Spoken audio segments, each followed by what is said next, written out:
Okay, let's dive right in. We're going to tackle a huge topic today, cardiovascular disease. And we're going to do it by thinking about it in a really simple way, almost like it's a problem with your body's plumbing. To really get a handle on this, think about this for a second. If you took all the blood vessels in your body, all the arteries, veins, the tiny little capillaries, and you laid them out end to end, they'd stretch for about 60,000 miles. That's not a typo. That's enough to go around the entire Earth more than twice. It's just an absolutely insane network running inside you right now. So when you have a system that massive, that intricate, the most important question becomes pretty obvious, doesn't it? What happens when those pipes get clogged up? That one question, well, that's the key to understanding pretty much everything we're about to cover. All right, so we've got our metaphor, the body's plumbing. For our first section, let's connect that idea to the real deal, to the medical terms, and take a look at how the pump, your heart, and the pipes, your blood vessels, actually work together. So when you hear the term cardiovascular disease, or CVD for short, don't think of it as one single thing. It's actually a huge umbrella term. It covers a whole range of disorders that affect the heart, that's our master pump, and the blood vessels, which are of course the pipes. Basically, any problem that messes with this pump and pipe system falls under the CVD umbrella. Okay, so if CVD is this whole category of problems, what's causing them? Who's the main villain in this story? Well, if there's one process that's behind most of those clogs, it's this one, atherosclerosis. It's a fancy word, atherosclerosis, but the idea behind it is really simple. It's just the buildup of gunk. Specifically, it's a sticky, fatty mix of cholesterol and other stuff that starts to collect on the inside of your artery walls. And over time, this gunk hardens into something called plaque. That plaque is the physical clog in the pipe. So how does a perfectly clean pipe get so clogged up? Well, it doesn't happen overnight. It's actually a 5-step process. First, something has to damage the smooth inner lining of the artery. Think of it like a little crack or scratch. That's step 1. Next, the bad kind of cholesterol, LDL, sees that opening and sneaks into the artery wall. Your body's immune system then goes on high alert and sends white blood cells to clean up the mess.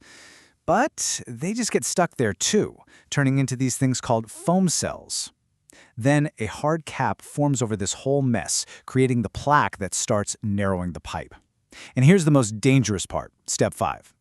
If that cap cracks or ruptures, your body's emergency response is to form a blood clot right there on the spot. And that clot can get big enough to block the entire artery, just like that, leading to a heart attack or a stroke.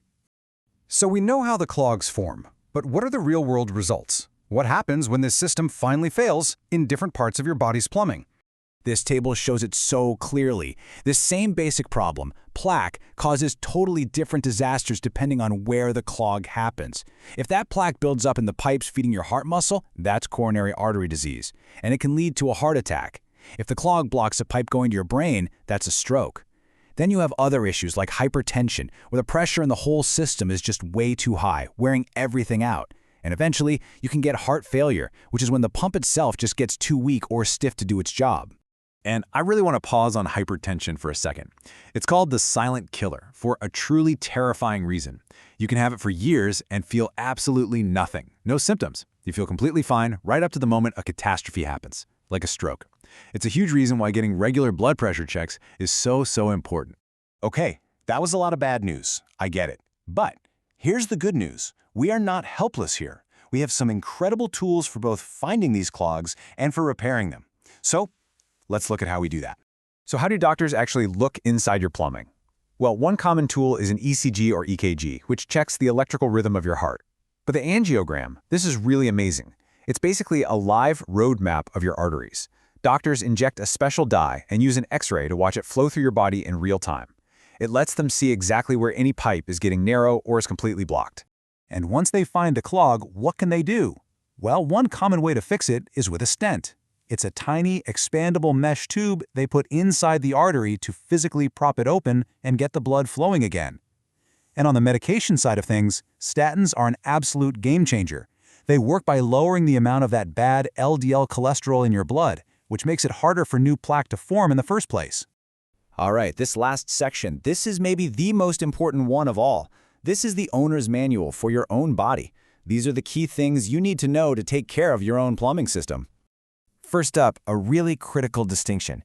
Ischemia versus infarction. They sound kind of similar, but the difference is, quite literally, life and death. Ischemia is when your tissue isn't getting enough blood. Think of it as a serious warning sign. If you act fast, the damage is often reversible. Infarction, though, is tissue death because the blood supply was cut off completely. That's a heart attack. And that damage, it's permanent. The whole goal is to catch the problem during ischemia before it becomes infarction. Next, cholesterol. You've heard people talk about good and bad, right?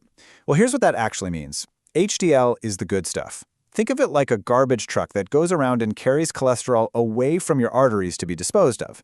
LDL is the bad one. It's the one that drops off cholesterol in your artery walls where it builds up into that dangerous plaque. So the goal is simple. You want your HDL to be high and your LDL to be low. So how can you do that? How do you maintain your own plumbing? It really comes down to these big 4 lifestyle protections: a healthy diet, getting regular exercise, quitting smoking, and finding healthy ways to manage your stress. Honestly, these aren't just little suggestions. They are the single most powerful tools we have for keeping our cardiovascular system healthy. And finally, it's really important to understand what you can change and what you can't. You can't change your age or your genetics. Those are called non-modifiable risks. But things like your diet, whether you smoke, your weight, those are modifiable. You have control over those. So focus your energy there, on the things you actually have the power to change. So we've spent this whole time talking about a heart attack as a plumbing problem, right? A clogged pipe. But what happens if the problem isn't the plumbing at all? What happens when the pump's own internal electrical wiring suddenly goes haywire and fails? Well, that's a completely different kind of crisis, and it leaves us with a pretty critical question to think about for next time.